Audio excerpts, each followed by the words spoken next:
You wrote in your book, the quote, "When I saw the true state of my finances, I realized that I did not have the financial security that I thought I had." And that was back in, I think, 2004, 2005, around the time that you were switching agents, I believe. At that time, like, how much of a difference was there between like what you thought you had versus what you actually had? I think it was a considerable difference considering, like I said, I had played with San Fran for 8 years and then obviously got a new contract with the Philadelphia Eagles. And so, again, just me just not being smart enough, responsible enough to be on top of my financial situation. And especially when the thing is I opened up and I trusted, the people that were around me, that were around my family, and they looked my family in the eyes, my brothers and sisters, and when they spoke to me, I felt like they were speaking to them, that they would have my best interests at heart. And so, that was really eye-opening to understand, my financial state at that time. And, again, is with all athletes, they're going to encounter that at some point. And, you just got to be responsible. Explain what happened in the not too distant past with the money allegedly being stolen from you.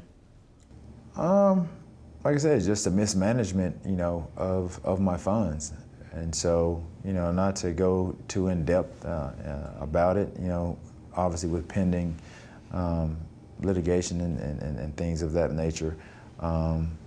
It's just me just not being responsible, I guess, number one, and just being, taking that extra time to monitor, what I've worked so hard for. Was it you not being responsible, or were people just blatantly taking advantage of you that were supposed to be the ones managing your money? Right. I mean, I think that's what they're hired for. Obviously they have a job, and obviously, as the client, those are services that they should be providing. I think they have a fiduciary duty to do some of those necessary things.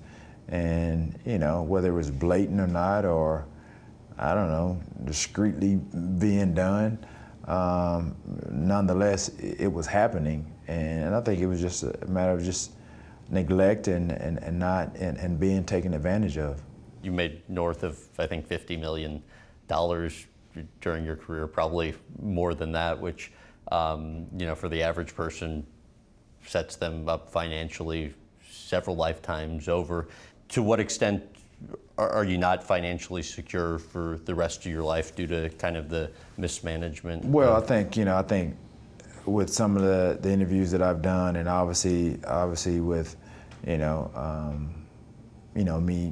going through a lot of family law situations, things that have been made public knowledge.